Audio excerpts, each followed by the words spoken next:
Bismillahirrahmanirrahim. Assalamualaikum warahmatullahi wabarakatuh. Alhamdulillah, wassalatu wassalamu ala rasulillah wa ala alihi wa sahbihi wa man walah, wa la hawla wa la quwwata illa billahi amma ba'd.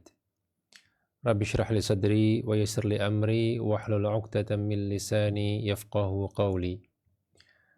Pemirsa yang dimuliakan Allah Subhanahu wa taala, alhamdulillah kita bersyukur kepada Allah Subhanahu wa taala karena pada sore hari yang mulia ini kita dapat kembali melanjutkan pembahasan Kitabul Adab, di mana pada pertemuan kali ini kita akan menghabiskan pembahasan dari bab adab membuang hajat. Kita masuk kepada poin ke-8 dari bab ini, yaitu berkaitan dengan menggunakan tangan kanan dalam beristinja atau dalam keperluan buang hajat. Poin ke-8, an-nahyu an istikhdamil yadil yumna fi qada'il hajah. Larangan menggunakan tangan kanan untuk urusan menunaikan hajat. I'lam anna man ta'ammala nusus asy-syara' fa innahu yajidu annaha ja'at bi takrimil yadil yumna wal rijlil yumna ala rijlil yusra wal yadil yusra.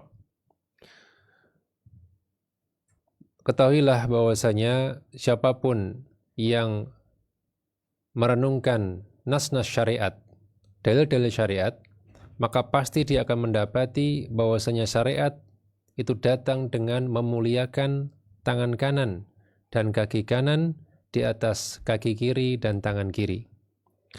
Wa arsyadat al-ibada ila ayyastakhdimu aymanahum fi fi'lil umuril karimah.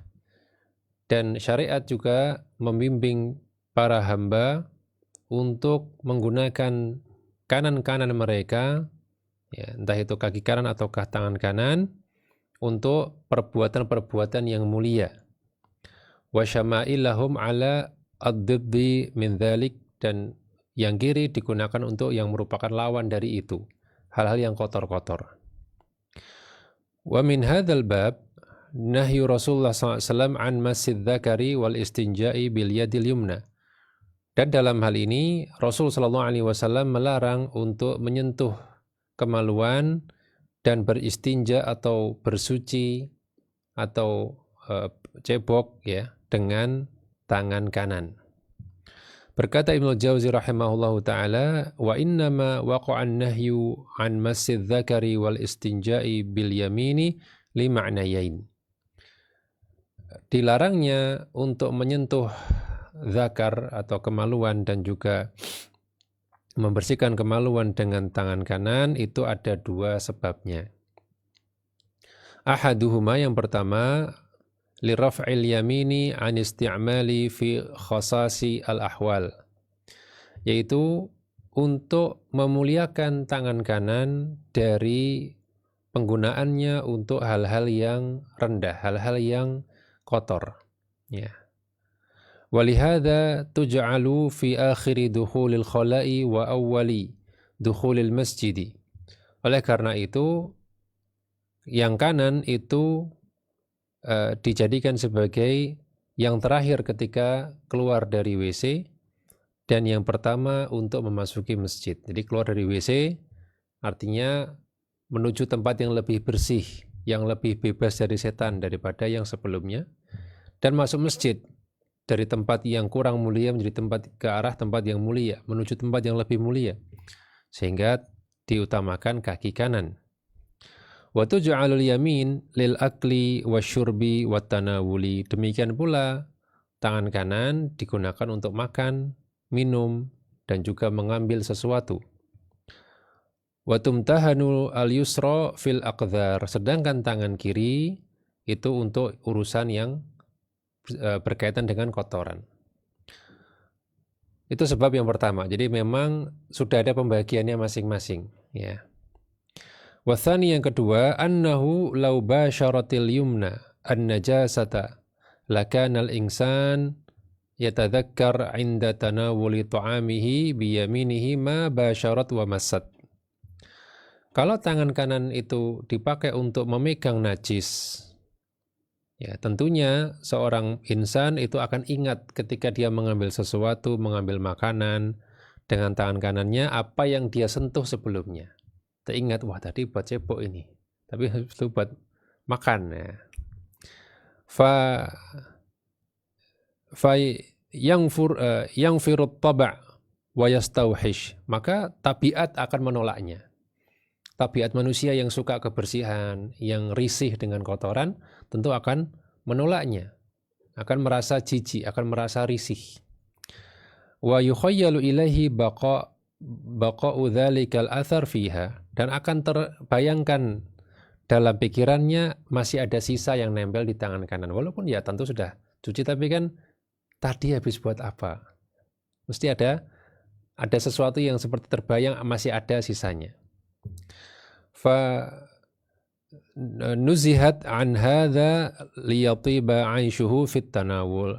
Oleh karena itu ya sangat dihindari membersihkan kotoran dengan tangan kanan supaya hidupnya lebih tenang dalam mengambil hal-hal yang baik, ya, ngambil makanan, ngambil minuman, ya, jabat tangan sama orang, ya. Bayangkan kalau yang kita pakai untuk jabat tangan sama dengan tangan yang kita pakai untuk cebok misalnya, ya tentu akan malas gitu ya, akan malas untuk jabat tangan. Oh, tahu kalau dia cebok pakai tangan kanan gitu ya. Maka supaya hidup lebih nyaman, ya kita membagi memang ini untuk yang baik-baik, untuk makan, jabat tangan, untuk hal yang enak-enak ya. Sedangkan ini untuk yang kotor-kotor. Abu Qatadah meriwayatkan dari Nabi SAW, ya, bahwasanya Nabi SAW mengatakan, "Idza bala ahadukum fala ya'khudh dzakarahu biyamini." Kata Nabi SAW, jika salah satu dari kalian buang air kecil, maka jangan mengambil atau memegang zakarnya atau kemaluannya dengan tangan kanannya. Kalau megang dengan tangan kiri berarti, jangan tangan kanan. Wala yastanji biyaminih. Demikian pula jangan bersuci, membersihkan kemaluan dengan tangan kanannya. Wala yatanaffas fil ina, dan jangan pula kalian bernafas di dalam bejana ketika minum. Dan dalam riwayat Muslim dan yang lainnya, Nabi mengatakan la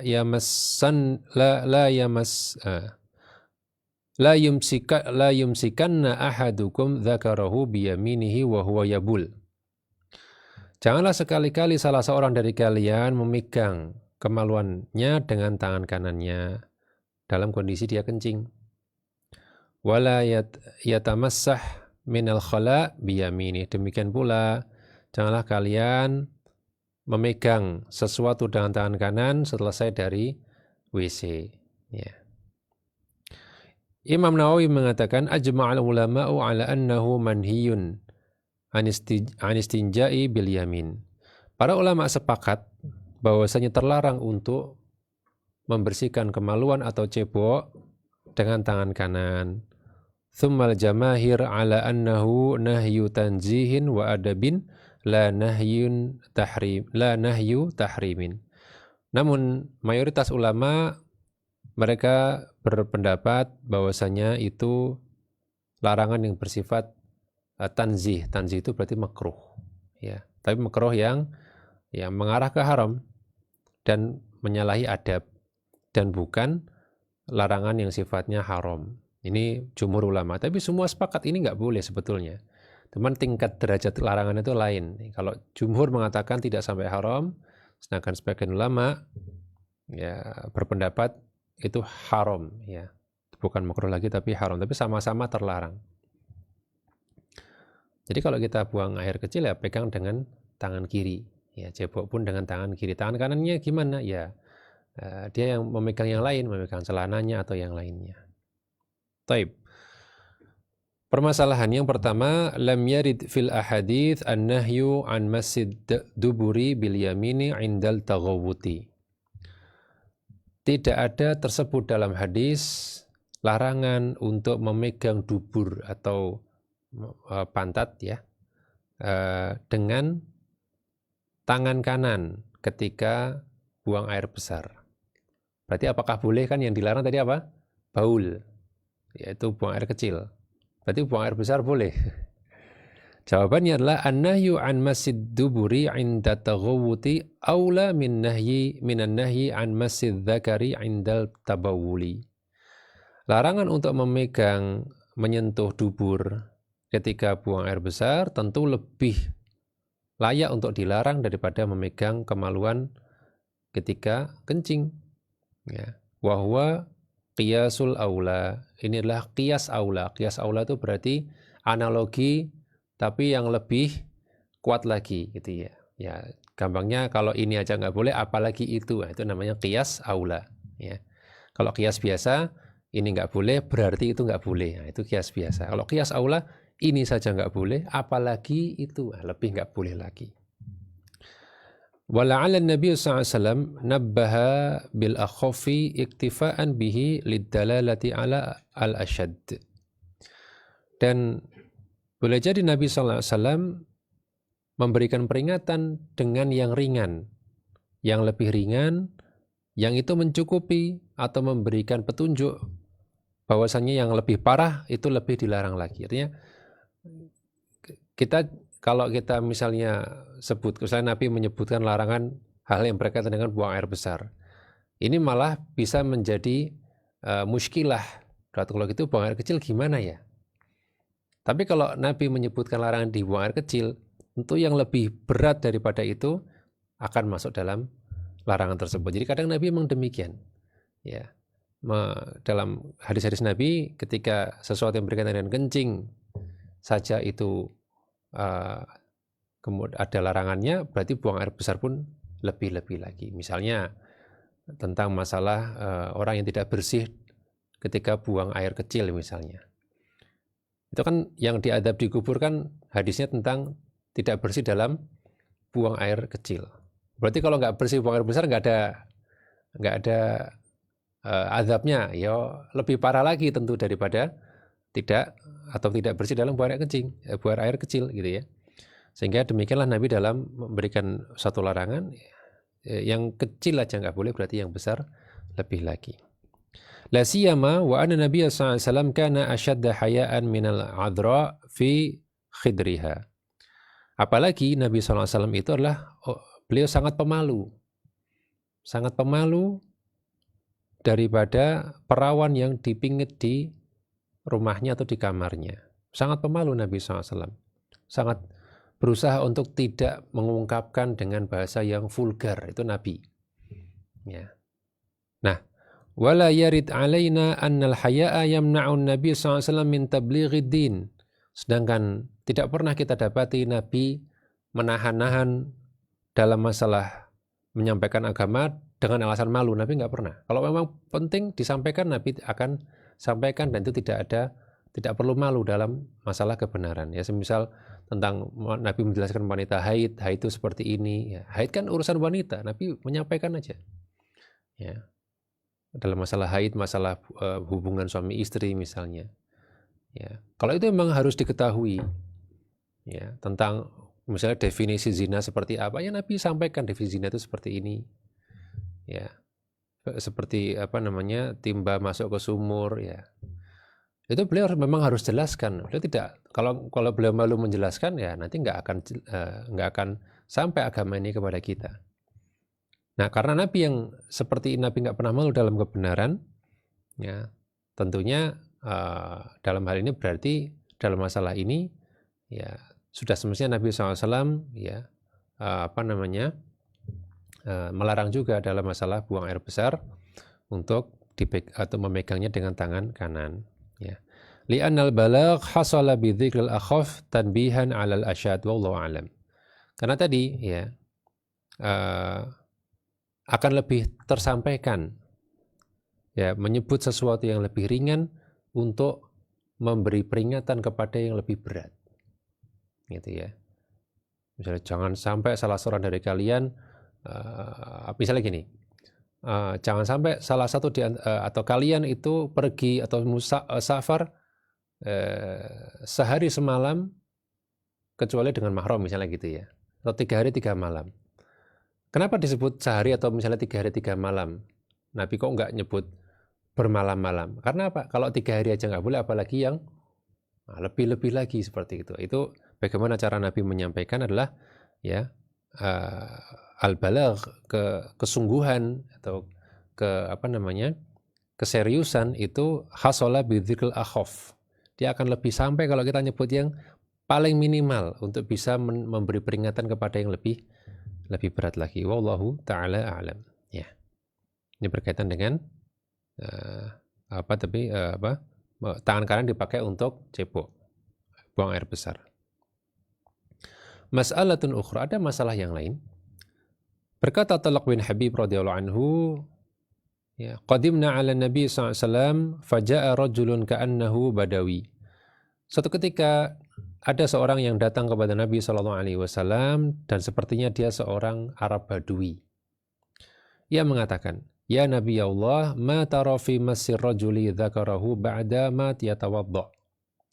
Wahai Rasulullah, apa pendapatmu tentang orang yang memegang kemaluannya setelah dia wudu? Batal enggak wudunya? Faqala, maka Nabi mengatakan, hal huwa illa mudghatun minhu au qala bid'atun minhu. Kata Nabi, bukankah itu cuma daging, salah satu bagian daging dari tubuhnya? Itu kan tubuhnya sendiri atau bagian tubuhnya gitu. Seolah-olah Nabi membolehkan memegang zakar dan itu tidak membatalkan wudu. Nah, wasu'al huna, maka permasalahannya adalah inna dhahira hadithi talaq yadullu ala ibahati masjid dzakari fi jami'il ahwal. Ya, zahir hadis ini menyebutkan bahwasanya boleh memegang kemaluan dalam segala kondisi. Famal jam'u bainahu wa baina hadits man massa dzakarahu falyatawadda. Bagaimana cara menjamak antara hadis ini dengan hadis siapa yang memegang kemaluannya maka hendaknya dia berwudu. Ini permasalahan yang memang ada khilafiyah ulama dalam masalah ini. Ya, kita akan lihat bagaimana jawaban dari Komite Fatwa Arab Saudi. Lajnah Daimah, yaitu komite tetap untuk fatwa Arab Saudi, mengatakan ar-rajihu min aqwalil ulama fi hadhil mas'alah qaulul jumhur. Yang lebih kuat dalam masalah ini adalah ya pendapat mayoritas ulama, wa huwa naqdu wudu'i man massa dzakarahu, yaitu batalnya wudu orang yang memegang kemaluannya. Karena hadis Nabi SAW, ma huwa illa bid'atun minka dha'ifun. Karena hadis talak tadi yang tentang itu hanyalah daging dalam tubuhmu, salah satu bagian daging tubuhmu, itu hadisnya dhaif, hadisnya lemah. La yaqwa ala mu'aradatil ahadits as-sahihah adalah ala anna man massa dzakarahu fa alaihi al-wudu. Yang tidak cukup kuat untuk melawan hadis-hadis yang sahih yang menunjukkan bahwasanya siapa yang memegang kemaluannya maka wajib berwudu lagi. Ini lemah. Sedangkan hadis-hadis yang menyebutkan batalnya wudu karena memegang kemaluan itu hadis yang sahih. Wal aslu annal amra lil wujubi wa ala taqdiri adami dha'fihi fahuwa mansukhun bi hadithi man massa dzakarahu falyatawadda. Maka sehingga secara asal ya, ketika Nabi mengatakan falyatawadda, hendaknya dia berwudu, itu hukum asalnya perintah wajib. Nabi kalau memerintahkan sesuatu selama tidak ada petunjuk lain yang mengalihkannya dari hukum wajib, berarti dia wajib. Karena hukum asalnya Nabi itu memerintahkan itu wajib. Ya, hukum asalnya perintah Nabi itu wajib, kecuali ada dalil yang mengalihkannya, dan dalam hal ini tidak ada. Ya. Dan wa ala taqdiri adami dha'fihi. Kalaupun hadis ini enggak dhaif, hadis ini sahih misalnya, fa huwa mansukhun, maka dia hadis yang telah mansukh. Hadis tentang tadi Nabi membolehkan memegang itu hadisnya mansukh atau dihapus hukumnya. Dengan hadis yang lebih baru, yaitu man massa dzakarahu falyatawaddo, siapa yang memegang kemaluannya hendaknya dia berwudu, ya. Taib. Oleh karena itu kalau seorang ya nggak sengaja kepegang atau dia mungkin menceboki menceboki anaknya, ya, meskipun kalau kotoran itu kan sifatnya najis, ya, najis itu nggak butuh wudu, tapi yang jadi masalah bukan najisnya tapi megang kemaluannya itu, sehingga tetap membatalkan wudu. Wallahu ta'ala a'lam. Kemudian yang berikutnya, poin ke-9, adab yang berikutnya yaitu al-istinja wal istijmar, adab dalam cebok dan cebok menggunakan batu, ya, cebok dengan air dan cebok dengan batu. Min mahasinil asy-syari'ah annaha ja'at bil yusri wat takhfif, ya. Di antara keindahan syariat Islam adalah dia datang dengan kemudahan dan keringanan. Wa raf'il haraji 'indal masyaqqati wa 'adamil istita'ah. Dan keindahan syariat juga dia mengangkat keberatan, ya, ketika memang ada kesusahan dan ketika ada ketidakmampuan. Islam sangat indah, tidak memaksakan. Kalau enggak mampu ada penggantinya. Boleh untuk tidak demikian. Itu Islam, ya. Allah Ta'ala mengatakan yuridullahu bikumul yusra wa la yuridu bikumul usra. Ya, Allah menginginkan kemudahan bagi kalian dan tidak pernah menginginkan kesusahan bagi kalian. Wa minat taysir alladhi manna Allahu bihi 'alal mukallafina an abaha lahum at-tanadhdhuf bil ahjar wa nahwiha kal awraq wal manadil wa shibhiha ba'dal faraghi min takhallihim wa qada'i hajatihim. Dan di antara kemudahan dari Allah Subhanahu wa taala yang Allah berikan kepada para mukallaf, hamba-hambanya yang telah dibebani syariat, bahwasanya Allah membolehkan bagi hamba-hambanya untuk membersihkan kotoran mereka dengan batu dan yang semisal dengan batu seperti auraq, daun-daun atau kertas-kertas, ya, wal manadil, yaitu handuk atau kain, ya, wa syibhiha, dan yang semisalnya setelah selesai dari mereka membuang hajat. Ini kemudahan dari Allah, nggak harus air, tapi bisa dengan selain air yang bisa menghilangkan kotoran tersebut. Wa huwa yaqumu maqamal ma' fit tathhir, dan dia menempati kedudukan air dalam pembersihan. Artinya dia sama dengan air. Ya, bisa digunakan juga. Wala syakka anna hadza minat taysir li anna al-ma'a ghairu maqdurin alaihi fi kullil ahwal. Ya, dan tidak diragukan lagi bahwa ini bentuk kemudahan dari Allah. Karena yang namanya air itu tidak selalu ada dalam setiap kondisi. Naik gunung, airnya mau dipakai buat minum, boleh nggak? Ya boleh saja, kemudian dia pakai batu, nggak masalah. Ya, ada air aja dia boleh gitu loh. Untuk itu karena airnya mau dipakai buat minum. Kalau nggak minum nanti dia haus, bisa dehidrasi, bisa sakit, bahkan bisa fatal nanti. Nggak masalah dia pakai apa yang ada selain air. Apalagi kalau nggak ada air, itu lebih-lebih boleh. Dari Abu Hurairah radhiyallahu anhu yang mengatakan, ittaba'tu Nabiyya sallallahu alaihi wasallam wa kharaja li hajatihi. Fakana la yaltafitu fa danautu minhu. Suatu ketika, kata Abu Hurairah, aku mengikuti Nabi sallallahu alaihi wasallam dan beliau keluar untuk menunaikan hajatnya dan beliau tidak menoleh. Ya. Sehingga aku pun mendekati beliau. Faqala, maka beliau mengatakan, ibghini ahjaran astaghfidu biha. Kata Nabi, tolong bawakan kepadaku bebatuan yang aku bisa bersuci dengannya, atau aku bisa cebok dengannya. Au nahwi atau yang semisalnya.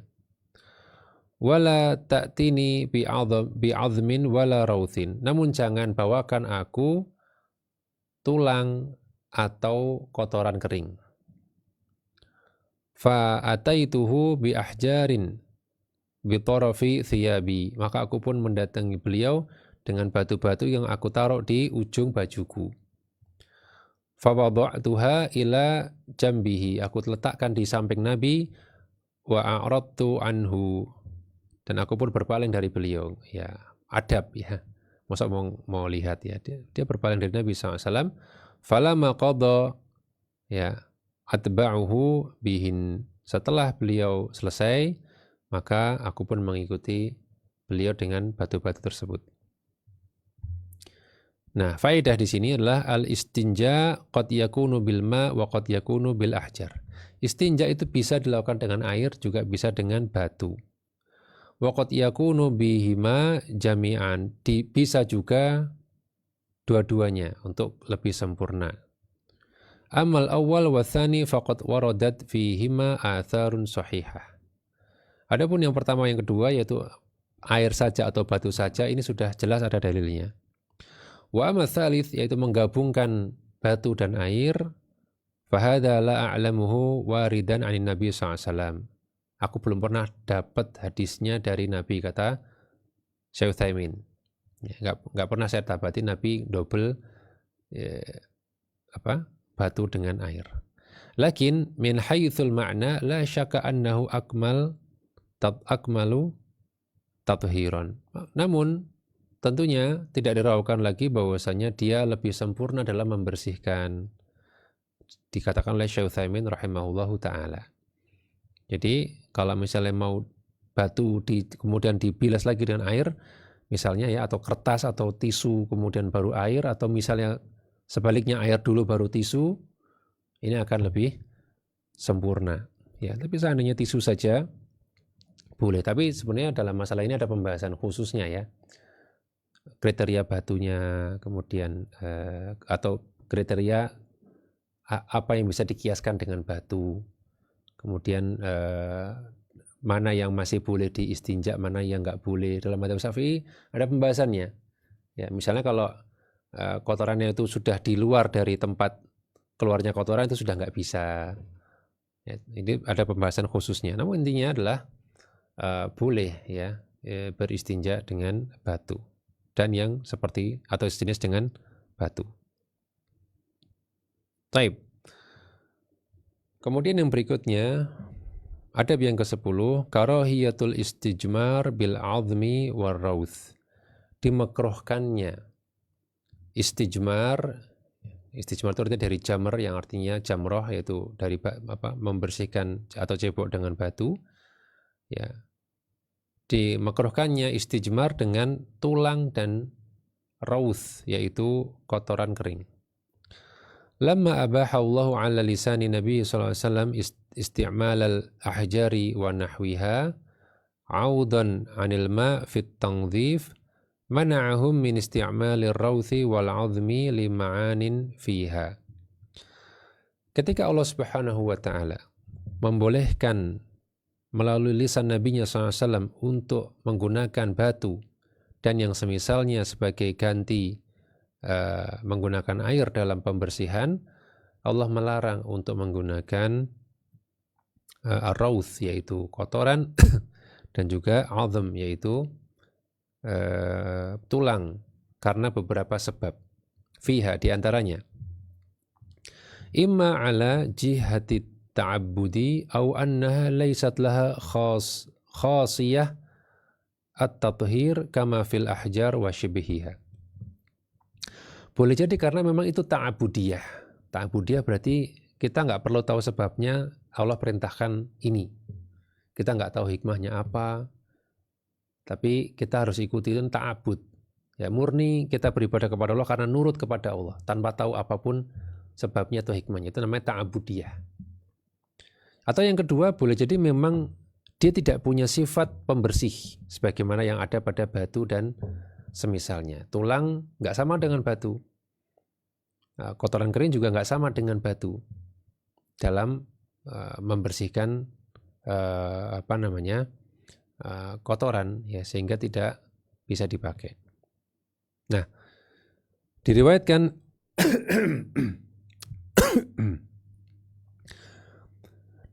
dari Abdullah bin Mas'ud radhiyallahu anhu, beliau mengatakan atan Nabi sallallahu alaihi wasallam al-ghaid.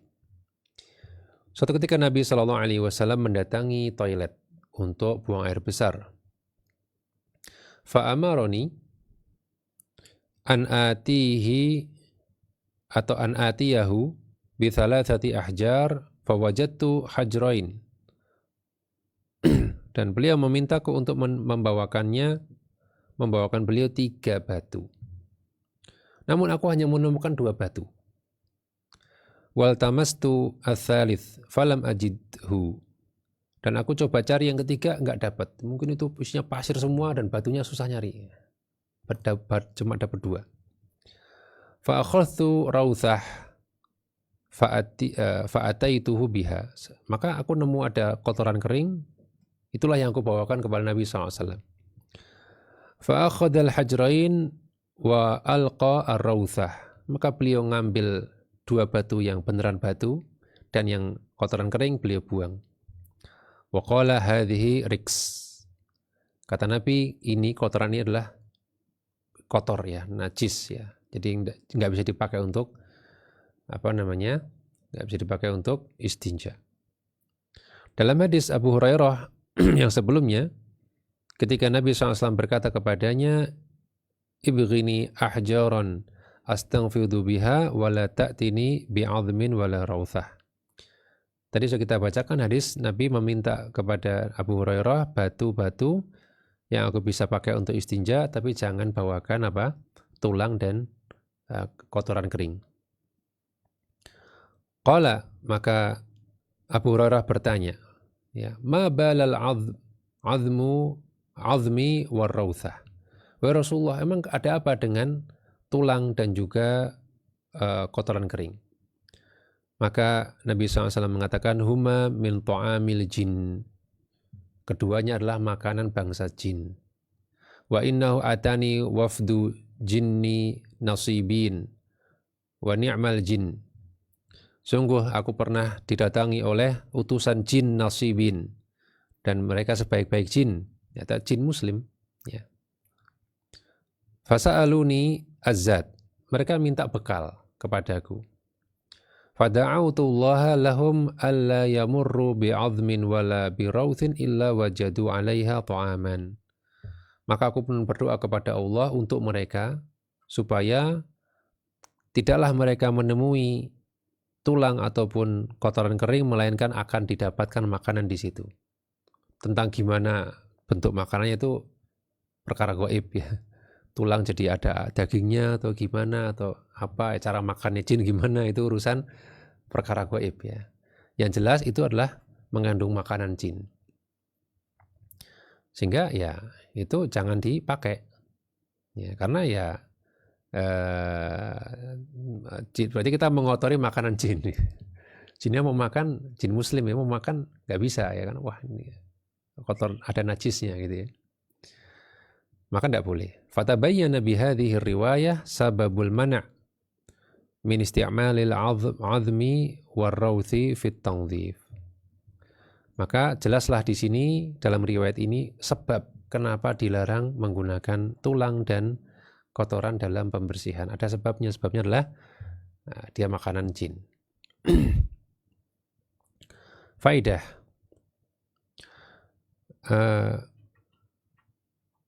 Yumna'u al-istinja au al-istijmar bi ta'amil adamiyin.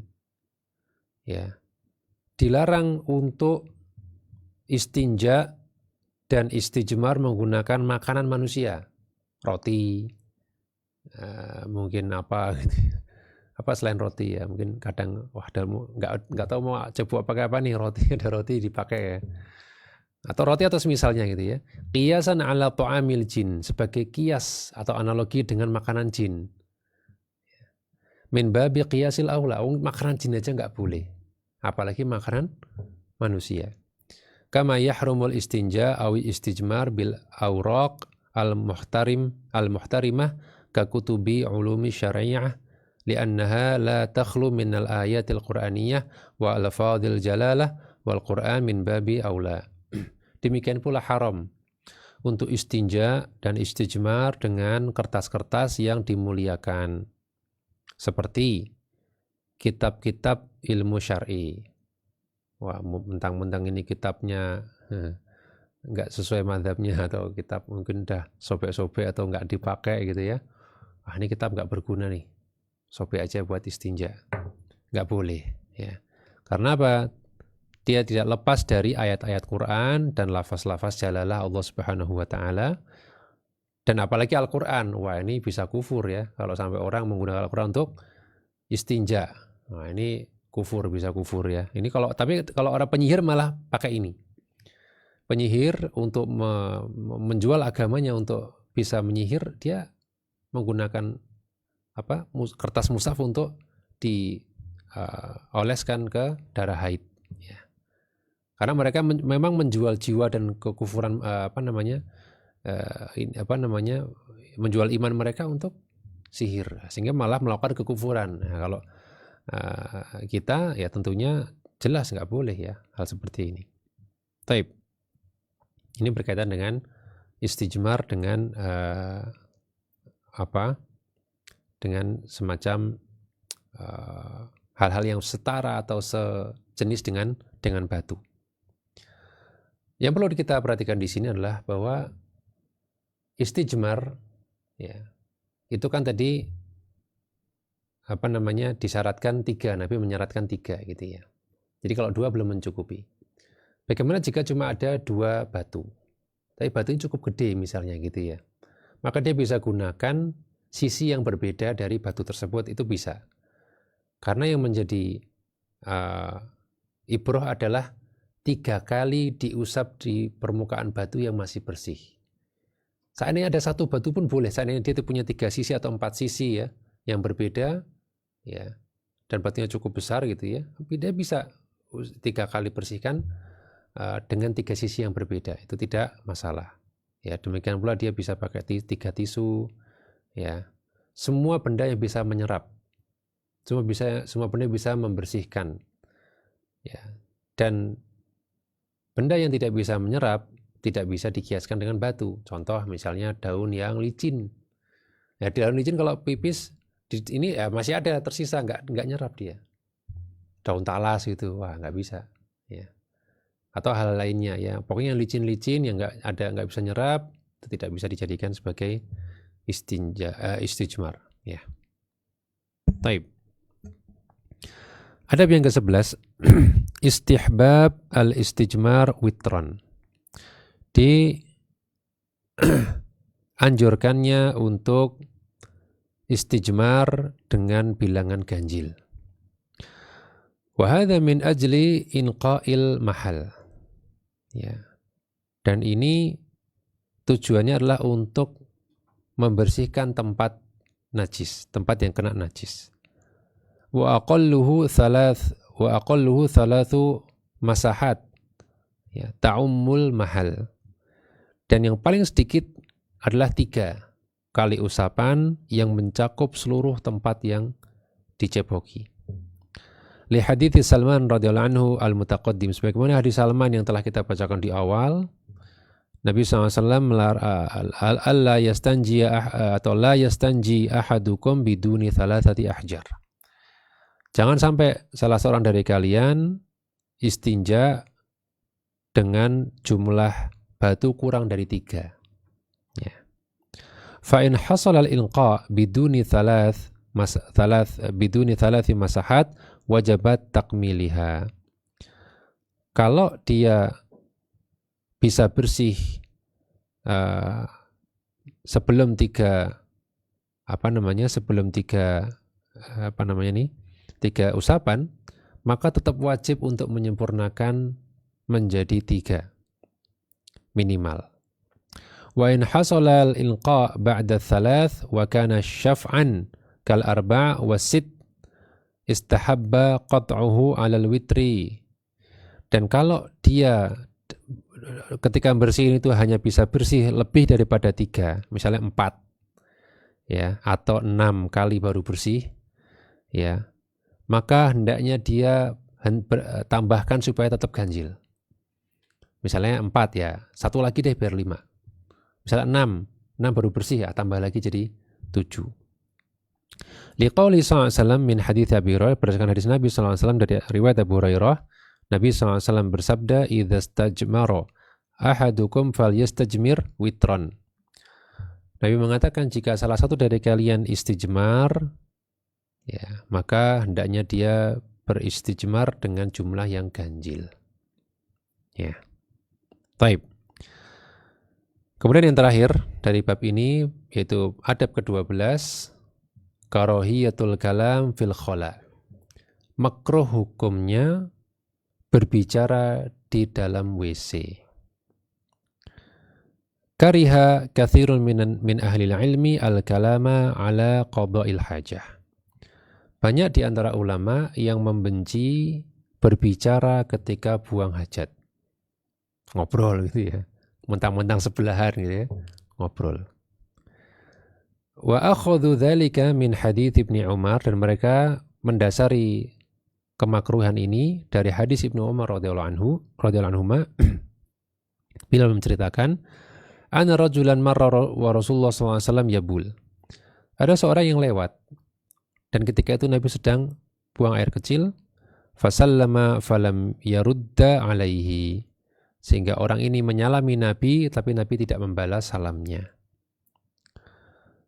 Ya, berarti ini dalil bahwasanya tidak dianjurkan ya atau makruh berbicara ketika buang air. Wastathnau min dzalika idza kana li daruratin aw hajatin. Dan para ulama mengecualikan kalau memang itu urusannya darurat, penting, atau hajat, ada kebutuhan. Ya, bukan sekedar nggak penting tapi ada kebutuhan. Ya, ka irsyadi dharirin yakadu yaqa'u fi bi'rin. Misalnya memperingatkan orang yang hampir celaka masuk ke dalam sumur. Nah, lagi buang air, ada orang yang jalan nggak lihat-lihat. Wah, terpaksa dia ngomong, tunggu, jangan ke situ, itu ada sumur tuh, nah takutnya kamu kecemplung. Nah, boleh.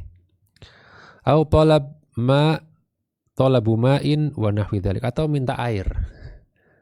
Tolong ambilin air dong, saya lupa bawa air nih, nggak bisa cebok. Nah, misalnya gitu ya. Nah, itu boleh ngomong. Ya, selama ada kebutuhan maka makruhnya terangkat menjadi tidak masalah ya. Wallahu ta'ala alam, ya demikian saja yang kita bahas dari bab ini karena sudah selesai. Insyaallah di pertemuan berikutnya kita akan melanjutkan di bab yang baru, yaitu bab mendatangi masjid ya. Silakan jika ada yang ingin ditanyakan. Nah, ada pertanyaan Ustaz? Ya. Ustaz, berdosakah ketika kami buang air berdiri, Ustaz?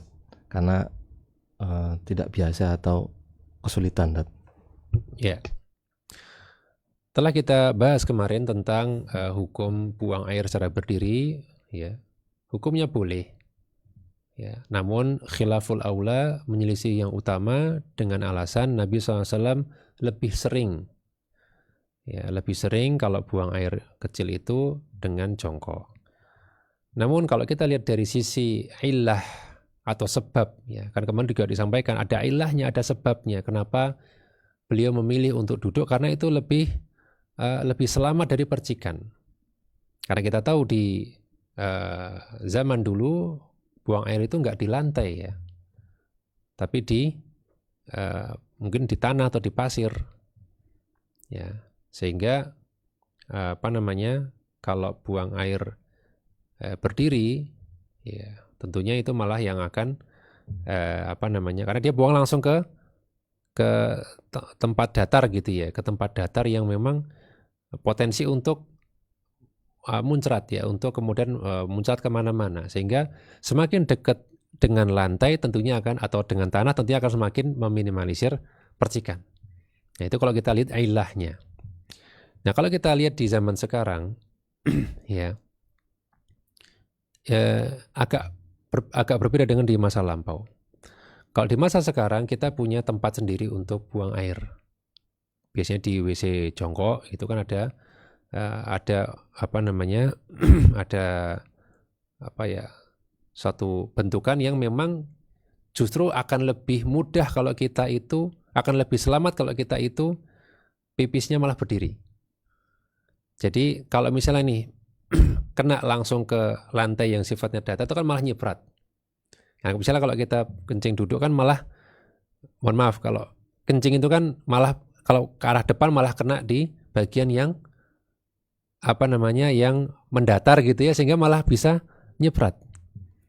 Berbeda dengan kalau orang misalnya kencing berdiri kena kan ke arah tembok, nabrak tembok, dia akan mengalir ke bawah dan tidak nyiprat kemana-mana. Kalau kita melihat kepada fenomena yang ada sekarang dengan WC-WC yang seperti ini, ya, atau urinoir ya, urinoir itu kan bisa kita apa namanya kenakan kencingnya itu di temboknya, malah itu tidak nyiprat, karena itu akan langsung terserap di temboknya dan akan langsung turun gitu ya, tidak kemana-mana. Nah itu yang malah justru lebih selamat dari percikan. Sehingga dalam hal ini kalau kita melihat kepada kebiasaan Nabi, memang Nabi lebih banyak jongkok, tapi kita juga bisa melihat konteks zaman dulu seperti apa WC-nya, zaman sekarang seperti apa, dan kita kembalikan kepada ilah sebab kenapa duduk lebih banyak, lebih utama di masa lampau, karena memang itu lebih selamat dari percikan. Tapi kalau zaman sekarang mungkin boleh jadi orang lebih selamat dari percikan dengan berdiri, dan itu menjadi boleh ya, tidak masalah ya, karena itu yang justru lebih sesuai dengan tujuan awal seorang itu berusaha menghindari dari percikan. Wallahu ta'ala a'lam bishawab. Silahkan, ada lagi. Yang berikutnya Ustaz, berkenaan tadi dengan menyentuh kemaluan. Ketika kita menjaga wudhu dalam satu sholat ke sholat yang lainnya, kadang kita menyentuh kemaluan, tapi dilapisi dengan baju atau celana secara tidak langsung. Itu untuk kebutuhan mungkin membenarkan, mohon maaf, posisinya atau keadaannya. Itu gimana, Tat? Apakah membatalkan wudhu atau gimana? Jawabannya tidak ya.